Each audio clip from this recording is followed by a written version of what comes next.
को चुनाव लड़ाएंगे। इश्तियाक अंसारी जी काफ़ी दूर बैठे हैं। आपसे एक छोटा सा सवाल है। आप कांग्रेस पार्टी के तो हैं, लेकिन कभी आप किसी से जुड़ जाते हैं, कभी आप किसी और से जुड़ जाते हैं।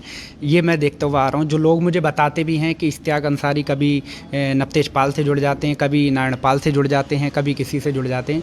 तो इश्तियाक अंसारी एक्चुअल में कौन सी पार्टी के हैं? मैं फ़हीम भाई, दूरी बहुत हो गई है, कोई नहीं, यहाँ कोई दिक्कत नहीं।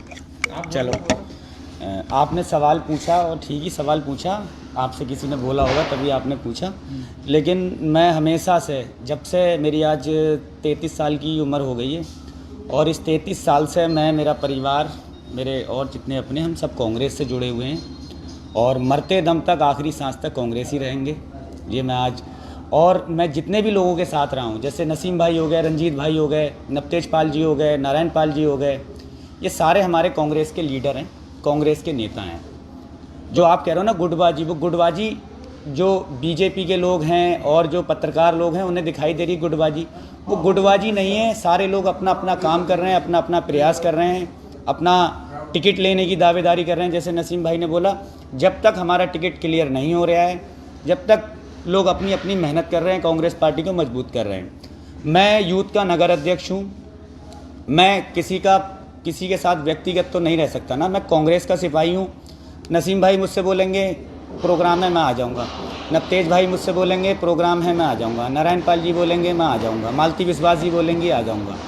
जो हमारे कांग्रेस के कमेटी के नगर अध्यक्ष, ब्लॉक अध्यक्ष हरपाल भाई, करण भाई, जो हमारी कांग्रेस पार्टी है, अगर वो मुझसे किसी भी काम को कहेंगे, क्यों, कांग्रेस के अंदर और जितने भी दल हैं, यूथ की एक बहुत बड़ी भूमिका होती है। बहुत सारे काम ऐसे होते हैं जो यूथ को करने होते हैं। तो मैं यूथ का नगर अध्यक्ष हूँ।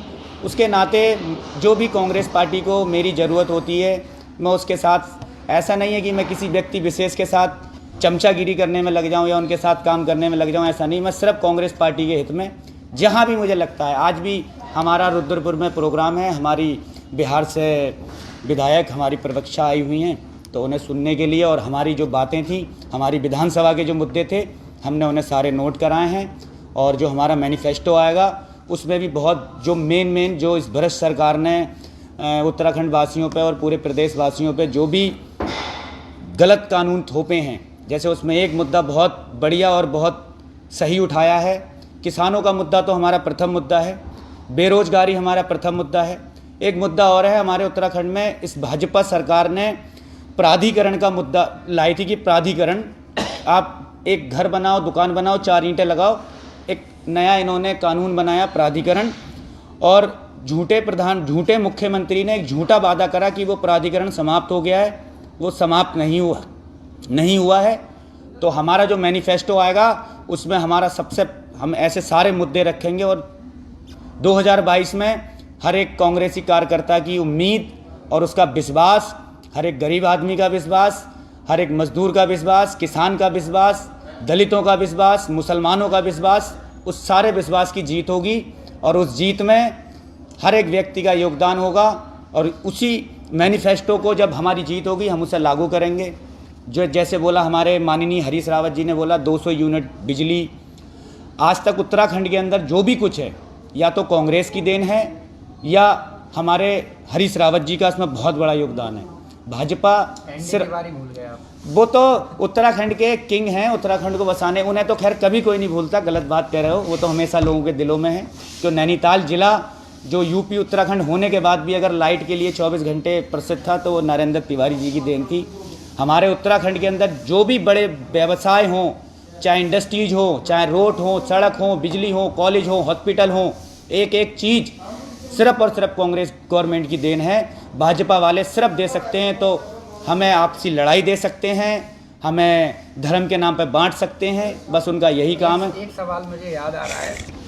इश्तियाक अंसारी जी भारतीय जनता पार्टी के विधायक को टारगेट कर देते हैं, लेकिन जहां रह रहे हैं वहां के लोकल के चेयरमैन को टारगेट क्यों नहीं करते हैं? क्योंकि वो शहर का मामला है, और शहर में तो चेयरमैन का ही काम हुआ ना। फिर आप विधायक को टारगेट करते हैं तो चेयरमैन को टारगेट क्यों नहीं? फ़हीम भाई, जहाँ जिसका टारगेट करने की, हम तो यूथ हैं ना, हम तो विपक्ष की राजनीति कर रहे हैं। मैंने चेयरमैन के विरुद्ध कभी आंदोलन नहीं देखा। क्यों? बलीनगर चेयरमैन साहब के विरुद्ध आंदोलन पे बैठे, रोड नहीं बनी, रोड नहीं पड़ी, अभी एक बार और बैठेंगे। अभी तो फिलहाल अभी हैं कुछ मुश्किलें दूर होंगी। चेयरमैन साहब से बात हुई है, उन्होंने बोला है कि हम रोड डालेंगे और काम उसमें चल रहा है। नाला उसमें पास हो गया है, नाले का बजट भी पास हो गया है, टेंडर होना है, जो जो उन्होंने बोला है वो काम होंगे।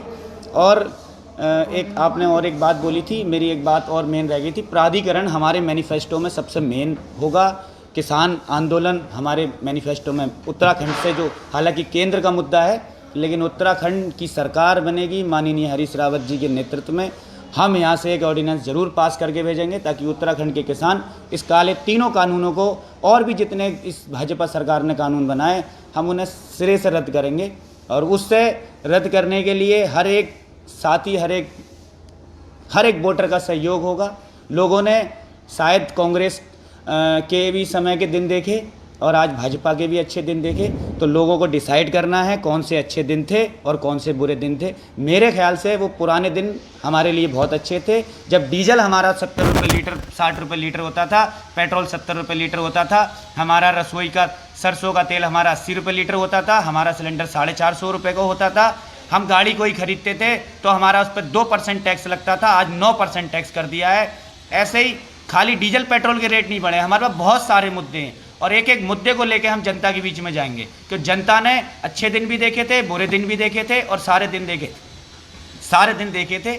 और आगे भी हर एक व्यक्ति, हर एक बच्चे, बड़े जो वोटर है, जो सपोर्टर है, सबके दिल में एक ही बात है कि कांग्रेस, बहुत सारे राज्यों में कांग्रेस अगर पिछड़ी है तो उसकी वजह बता दूं, कांग्रेस किसी एक दल की पार्टी नहीं है, कांग्रेस किसी एक धर्म की पार्टी नहीं है, कांग्रेस हर एक व्यक्ति विशेष को लेकर जाने वाली पार्टी है। और उत्तराखंड, देवभूमि उत्तराखंड, ये देवों की नगरी है और यहाँ तो कांग्रेस की सरकार आएगी।